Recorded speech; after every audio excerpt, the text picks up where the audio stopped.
तो दोस्तों, आज मैं एक्सप्लेन करने वाला हूँ एग्जॉर्सिज्म पर बेस्ड एक बहुत ही भयानक south Korean horror supernatural movie को, जो कि असिस्टेंट डीकन नाम की शॉर्ट फिल्म पर बेस्ड है। स्पेसिफिकली कहा जाए तो 12th असिस्टेंट डीकन नाम की शॉर्ट फिल्म पर। इस मूवी का नाम है द प्रीस्ट। मूवी बहुत ही बेहतरीन है, आपको देखने में मजा आ जाएगा। साथ ही साथ इसका प्रीक्वल डार्क नन्स भी आ चुका है, जिसको मैं जल्दी एक्सप्लेन करने वाला हूँ। और अगर आप चाहते हैं कि मैं इन दोनों ही मूवीज को एक्सप्लेन करूँ, वो भी जल्दी से जल्दी, तो जल्दी से इस वीडियो के ऊपर 10,000 लाइक और 500 कमेंट कर दीजिए, क्योंकि ये मूवी बहुत ही ज्यादा बेहतरीन है। आपको देखने में मजा आ जाएगा। प्रॉपर हॉरर मूवी है। साथ ही साथ मैंने बारदूवी फिल्म को एक्सप्लेन किया है, जो कि one of the finest Indian horror movies में से एक है। अगर आपने मिस कर दिया है, जाकर देख लीजिए। उसका लिंक आपको नीचे डिस्क्रिप्शन, पिन कमेंट दोनों में मिलेगा। तो चलिए अब बिना किसी देरी के चलते हैं सीधा वीडियो की तरफ।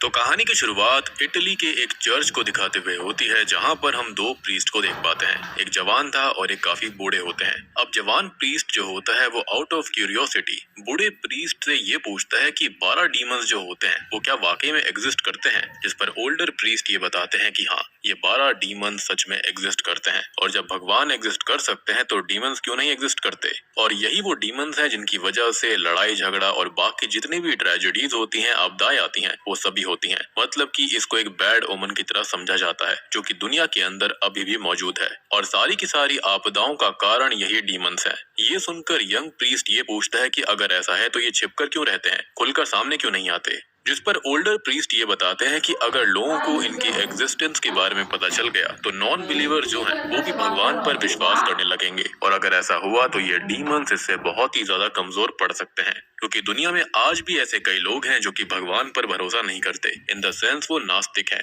लेकिन अगर वो आस्तिक बन गए तो इससे डीमंस को ही नुकसान होगा, वो शक्तिहीन हो जाएंगे। अब ऑब्वियस सी बात है कि अगर सभी लोग गॉड बिलीवर बन जाएंगे तो सभी लोग क्रॉस या फिर रिलीजियस थिंग्स को अपने साथ रखेंगे, जिससे कि डीमंस किसी को भी आसानी से नुकसान नहीं पहुंचा सकेंगे। अब इसके बाद कहानी मूवी पर वापस आ जाती है, जहां पर प्रीस्ट ये बताते हैं कि उन 12 में से एक डीमन असल में कोरिया के सोल शहर के अंदर है। यहाँ पर हम एक लेटर को भी देखते हैं, जहां पर ओल्डर प्रीस्ट के पास फादर जोंग का एक लेटर आया था, जिन्होंने उनको हेल्प के लिए सोल बुलाया हुआ था, क्योंकि बात बहुत ही ज्यादा बिगड़ गई थी। खैर, इसके बाद हम सीधा सोल शहर का सीन देखते हैं, जहां पर ये दोनों ही इटली से आए हुए प्रीस्ट जो होते हैं वो एक कार के अंदर बैठे हुए थे। अब बूढ़े प्रीस्ट के हाथ में हम देखते हैं कि एक जानवर था, जिसे उन्होंने एक कपड़े से ढका हुआ था। साथ ही साथ फादर जो होते हैं वो कुछ एन्चेंटिंग भी कर रहे होते हैं, ताकि वो उस जानवर को शांत रख सके।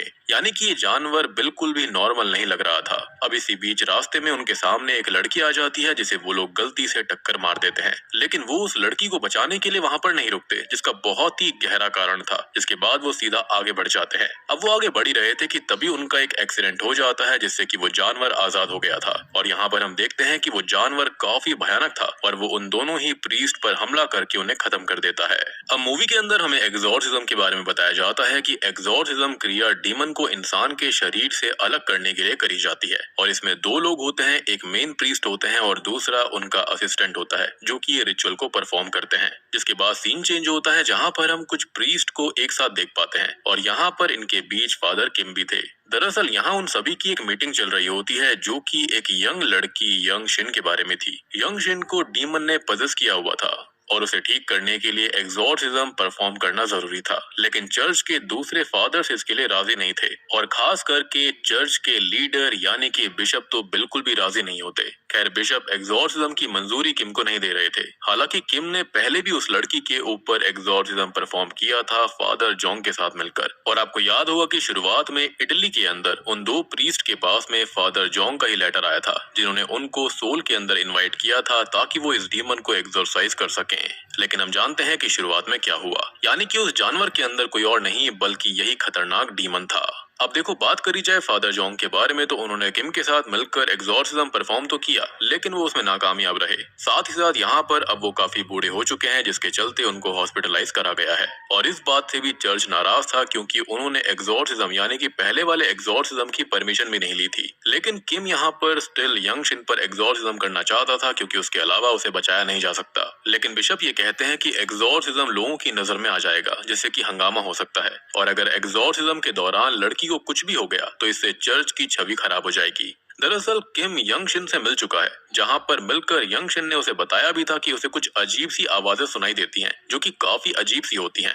अब यहाँ बिशप किम की बातें सुनकर उसे अलाउ कर देता है एग्जॉर्सिज्म करने के लिए, लेकिन अगर कुछ भी हुआ तो किम के लिए अच्छा नहीं होगा। अब किम को एग्जॉर्सिज्म करने के लिए एक असिस्टेंट चाहिए था और साथ ही साथ एक डॉक्टर भी, ताकि वो पहले यंग शिन को चेक करवाएंगे कि उसे कोई मेंटल इलनेस तो नहीं है, क्योंकि इस चीज को मेडिकल साइंस जो थी वो उसके खिलाफ इस्तेमाल कर सकते थे। इसलिए वो पहले ही सारी चीजें सावधानी बरत रहे थे। अब इसके बाद सीन सीधा यंग शिन पर आता है, जो कि हॉस्पिटल में थी, लेकिन यंग शिन विंडो से कूद जाती है और सीधा एक कार पर गिरती है। लेकिन ताज्जुब वाली बात थी कि वो अभी भी जिंदा थी। ऑब्वियस सी बात है, वो डीमन पोजेशन में है, जिसके चलते उसकी बॉडी काफी स्ट्रांग हो गई है। जिसके बाद सीन 6 महीने बाद का आता है, जहाँ पर हम फादर किम को ही देख पाते हैं। अब वो एक प्रीस्ट बनने वाले स्कूल में आते हैं किसी बच्चे को अपना असिस्टेंट बनाने के लिए, यानी कि एक ऐसा स्कूल जो कि प्रीस्ट को ही प्रिपेयर किया करते थे। अब फादर के हिसाब से उनको एक ऐसा बच्चा चाहिए था जो कि करीजियस हो, उसे जर्मन, लैटिन और चाइनीज जैसी भाषाएं भी आनी चाहिए, इन केस अगर डीमन इन भाषाओं में बात करने लगे तो। मोस्टली हम जानते हैं कि जो डीमंस होते हैं वो लैटिन में ही यहाँ पर बात करते हैं।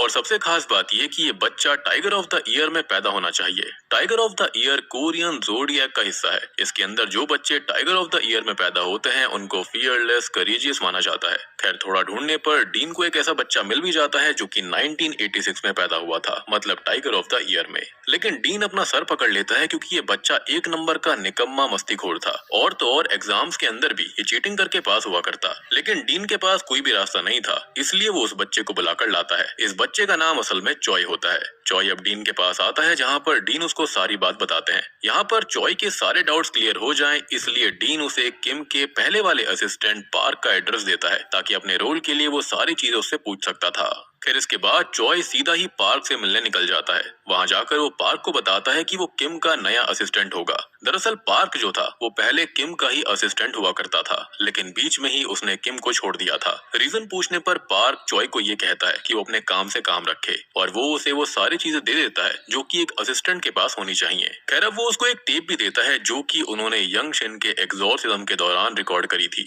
यहाँ पर पार्क उसे कुछ बताने लगता है, लेकिन तभी दरवाजे पर किम आ जाता है। अब किम पार्क से दरवाजा ओपन करने के लिए कहता है, लेकिन वो दरवाजा भी नहीं खोलता और उसे चिल्लाकर वहाँ से भगा देता है, जिसका मतलब जरूर पार्क के साथ एग्जॉर्सिज्म के दौरान ही कुछ भयानक हुआ होगा, जिससे कि वो किम से काफी गुस्सा है। खैर, अब इसी के साथ में चॉय भी वहाँ से जाने लगता है कि तभी पार्क का डॉग उस पर भौंकने लगता है, और यहाँ पर तभी उसे एक फ्लैशबैक आता है, जहाँ से हम ये जान पाते हैं कि चॉय के पास्ट में भी जरूर कुछ ना कुछ डॉग से रिलेटेड बुरा हुआ था। अब चॉय अपने घर पर आ जाता है और वो उस टेप रिकॉर्डिंग को सुनने लगता है जो कि पार्क ने उसको दी थी। रिकॉर्डिंग के अंदर यंग शिन फादर किम को कुछ कह रही होती है कि वो ब्रेन सर्जरी के बाद ठीक हो जाएगी। साथ ही साथ वो ये भी बोलती है कि वो उसे ना छुए, वो उसे छू रहा है। अब रिकॉर्डिंग को सुनकर चॉय को ऐसा फील हो रहा था जैसे कि फादर किम उसे कुछ गलत तरह से छूने की कोशिश कर रहे हों। अब इसी बीच यंग शिन किसी और ही भाषा में कुछ कहने लगती है, जिसको चॉय अपनी नोटबुक के अंदर मेंशन करता है, और इसका मतलब था यू मस्ट एस्केप। मीनवाइल हम किम को देखते हैं, जो कि फादर जॉन्ग के हॉस्पिटल रूम में गए थे, जहां से वो उन दोनों प्रीस्ट की फाइल निकालते हैं जिनकी शुरुआत वाले सीन में ही मृत्यु हो गई थी। किम किसी आदमी से बात करते हैं, जहां पर वो उसको ये बताते हैं कि उन दो प्रीस्ट की मौत और यंग शिन में कुछ ना कुछ कनेक्शन जरूर है। तभी हम एक फ्लैशबैक देखते हैं, जिसके अंदर हम उन दोनों प्रीस्ट को देखते हैं जो कि कार में ही थे।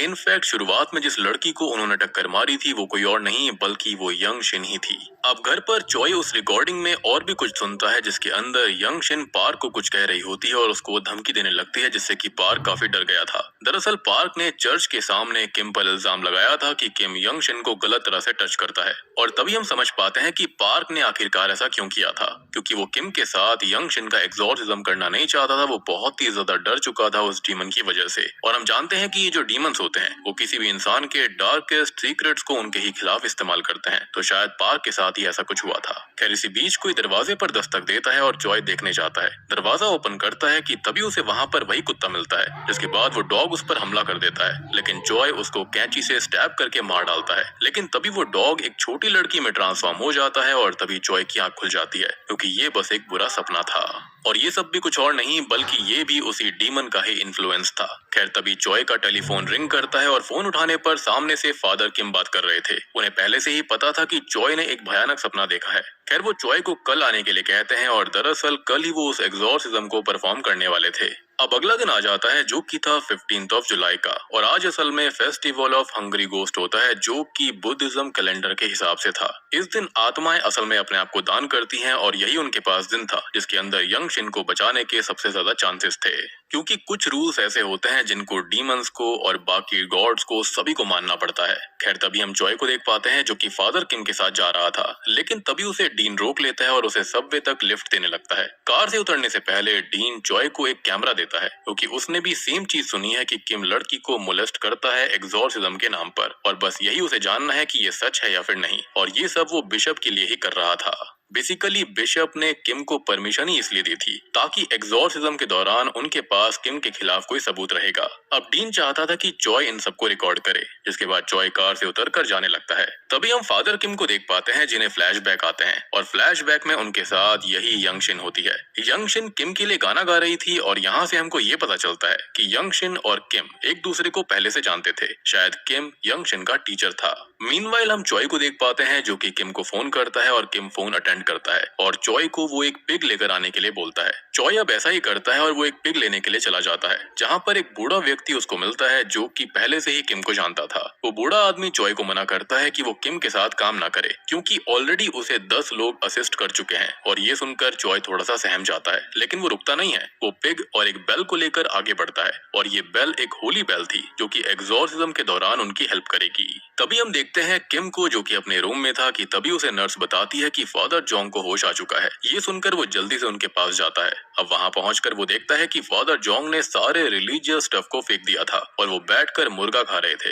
ये चीज ये दर्शाती है कि फादर जॉन्ग पहले जैसे नहीं रहे। दरअसल फादर जॉन्ग की ये हालत किसी और वजह से नहीं बल्कि एग्जॉर्सिज्म करने की वजह से हुई थी, जो कि उसने किम के साथ मिलकर यंग शिन पर पहले किया था, और इसी वजह से वो कोमा में भी चले गए थे। यानी कि उनके अंदर कोई डीमन का पक्का पार्ट रह चुका है जिसकी वजह से वो इतने बदल गए। अब जॉन्ग को किम बेड पर लेटाता है और यहाँ पर जॉन्ग उससे ये पूछ रहा था कि उसका नया असिस्टेंट है कौन। यहाँ पर किम को पता चल चुका था कि फादर जॉन्ग के अंदर कोई शैतानी शक्ति है। दरअसल ये डीमन का चेला था जो कि फादर के अंदर था, और वो जानने की कोशिश कर रहा था कि किम ने किसे चुना है, यानी कि न्यू असिस्टेंट के रूप में, ताकि वो उसको रोक पाए। बेसिकली ये डीमन जानना चाहता था कि वो असिस्टेंट कहीं पावरफुल तो नहीं है, लेकिन किम उस डीमन को शांत करता है जो कि फादर के अंदर था, जिसके बाद वो जॉन्ग की रोजरी बीड माला लेकर वहां से निकल जाता है। खैर इसके बाद सीन चेंज होता है जहाँ पर किम एक रेस्टोरेंट में बैठा हुआ था। ये रेस्टोरेंट किम की बहन का ही होता है जो कि अभी प्रेग्नेंट थी। खैर अब फाइनली वहाँ पर जॉय आ जाता है और फादर उसे बैठने के लिए कहते हैं। जॉय वहाँ पर बैठता है और किम उससे सवाल जवाब करने लगता है। वो काफी रूड था, वो जानबूझकर उससे ऐसी बातें कर रहा था उसको परखने के लिए कि वो मेंटली स्ट्रांग है या फिर नहीं, क्योंकि डीमन उसके दिमाग के साथ कभी भी खेल सकता है। और वो उससे उसके सिबलिंग के बारे में पूछते हैं कि क्या उसका कोई भाई बहन है, जिस पर वो ये बताता है कि हाँ, जॉय की एक छोटी बहन हुआ करती थी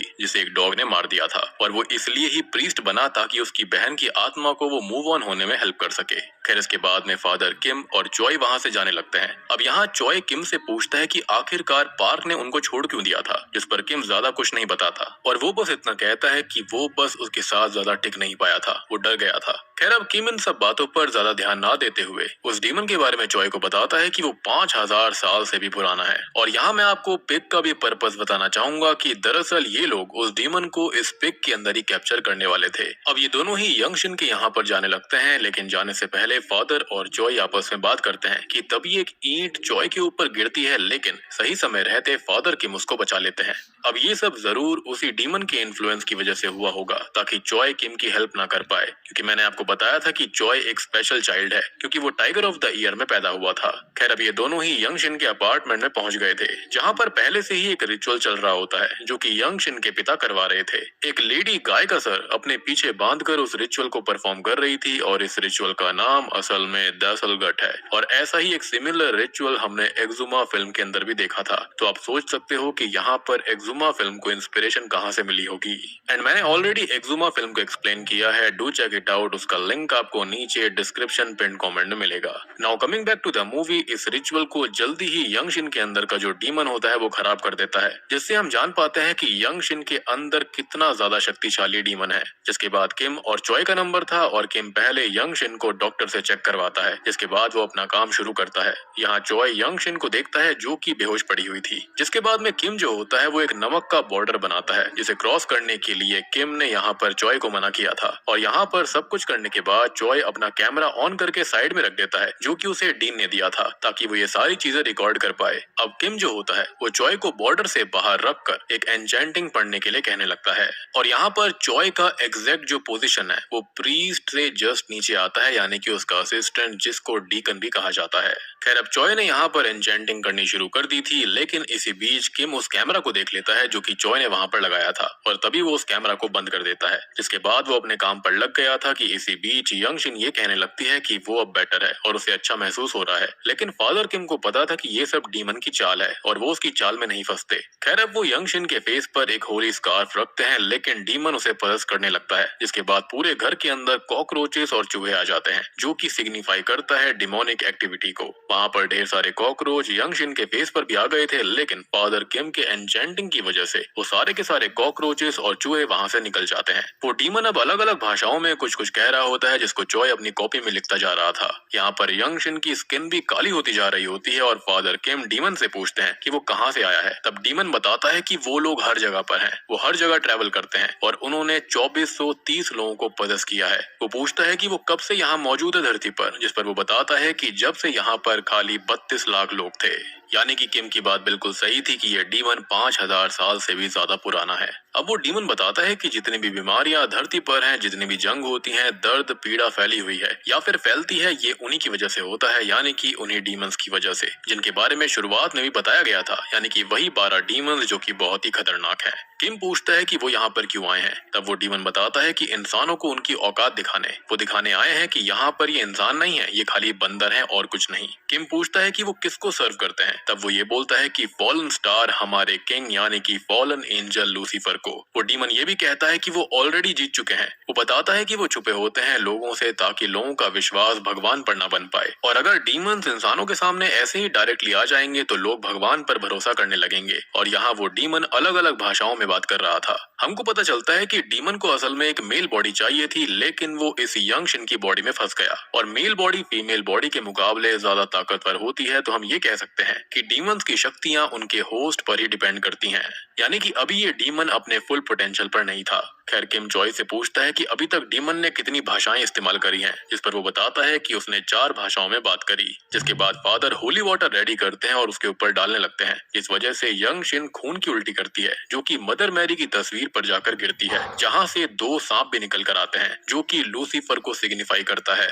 और ये कोई छोटा मोटा डीमन नहीं था, ये शुरुआती वाले मेन 12 डीमंस में से ही कोई एक था। खैर अब हम देख पाते हैं कि यंग शिन सही सी हो गई थी, लेकिन फादर किम उसका गला दबाने लगते हैं और ये देखकर चॉय नमक की लाइन को क्रॉस करके फादर किम को हटा देता है और उसे ऐसा लग रहा था कि जैसे कि यंग शिन के साथ में ज्यादती करी जा रही है। खैर वो उल्टा उनका गला दबाने लगता है, लेकिन हम ये देखते हैं कि ये सब तो उस डीमन की चाल थी। नमक की लाइन क्रॉस करने पर चॉय को नुकसान था और वो डीमन चॉय को पजस कर सकता था, लेकिन किम उस डीमन को रोकने की कोशिश करता है, लेकिन उल्टा वो डीमन जो होता है वो किम का ही गला दबाकर उसे बेहोश कर देता है। जिसके बाद चॉय को उसके हाथों पर किसी के हाथ फील होते हैं और यहाँ पर चॉय के हाथों पर भी काले धब्बे होने लगे थे। बहुत ही अजीब से रैशेस होते हैं ये, इन द सेंस कि वो भी पजसा हो रहा था। डीमन उसे कहता है कि वो जाए और बाहर जाकर सबको बताए कि यहाँ पर कोई डीमन नहीं है, यहाँ पर बस एक पागल प्रीस्ट है। एंड आई बिलीव कि सेम चीज शायद से पार्क के साथ में हुई होगी, जहाँ पर उसने पोजेशन में आकर सबको यही कह दिया होगा कि किम यहाँ पर यंग शिन को मोलेस्ट करता था। खैर अब चॉय जो होता है इस चीज से लड़ने की कोशिश करता है, लेकिन वो डीमन उसे उसके बचपन की याद दिलवाता है। दरअसल बचपन में जब एक डॉग ने चॉय की बहन पर हमला करा था, तब चॉय डरकर भाग गया था, लेकिन वो दोबारा जब वापस आया तब तक बहुत देर हो चुकी थी, उसकी बहन जिंदा नहीं बची।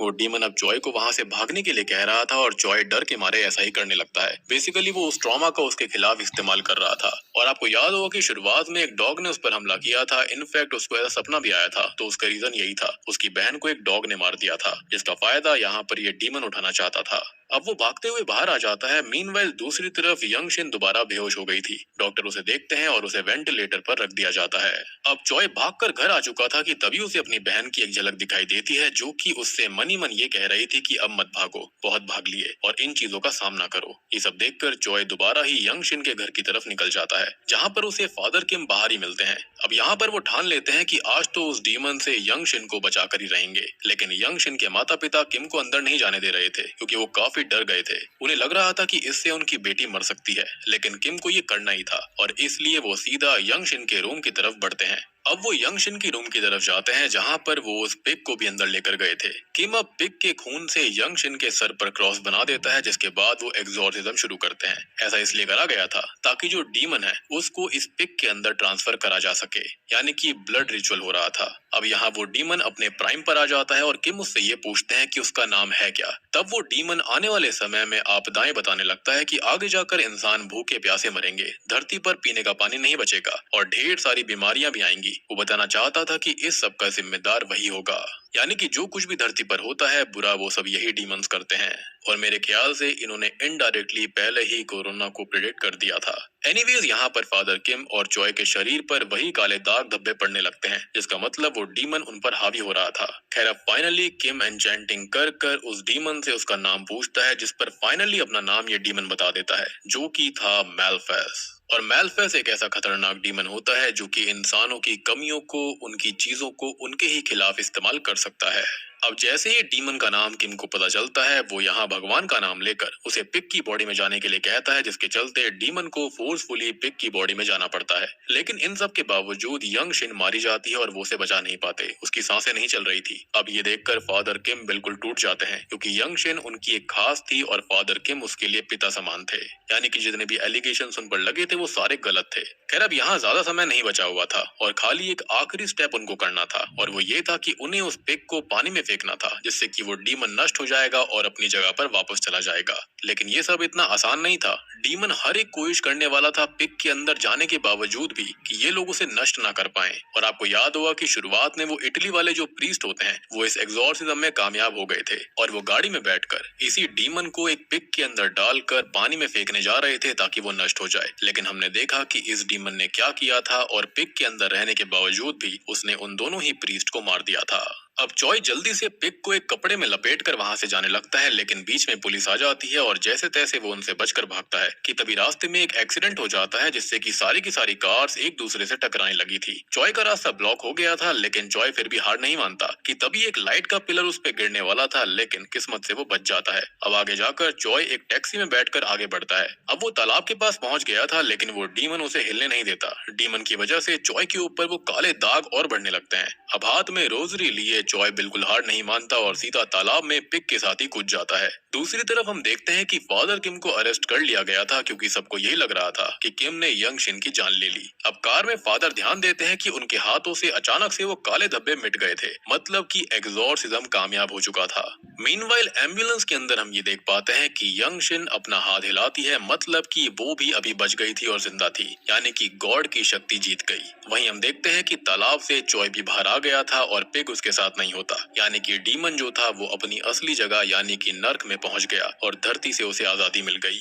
और अब जाकर हमको ये बात भी समझ में आ जाती है कि क्यों शुरुआत में इटली वाले जो प्रीस्ट होते हैं वो यहाँ पर सोल सिटी में आए थे, जिनको फादर जोंग ने ही बुलाया था, यानी कि इसी डीमन को एक्सरसाइज करने के लिए। अब वो अपना फाइनल स्टेप ही कर रहे होते हैं और वो पिग को अपने साथ लेकर जा रहे थे ताकि डीमन को पानी में डुबाकर मारा जा सके। लेकिन हुआ ये कि डीमन की शक्ति काफी ज्यादा होती है, जिसके चलते उनका एक्सीडेंट हो जाता है और उसने यहाँ पर किसी और को नहीं बल्कि यंग शिन को पजिस कर लिया था, जिसके बाद से ही वो डीमन यंग शिन के अंदर था और तब से ही फादर किम उसको बचाने की कोशिश कर रहे थे, क्योंकि वो उसको अपनी बेटी की तरह मानते थे। और बूम, इसी के साथ में द प्रीस्ट मूवी यहीं पर खत्म हो जाती है। तो दोस्तों ये थी द प्रीस्ट फिल्म की कहानी। उम्मीद करता हूँ कि आपको इस फिल्म की एक्सप्लेनेशन अच्छी लगी होगी।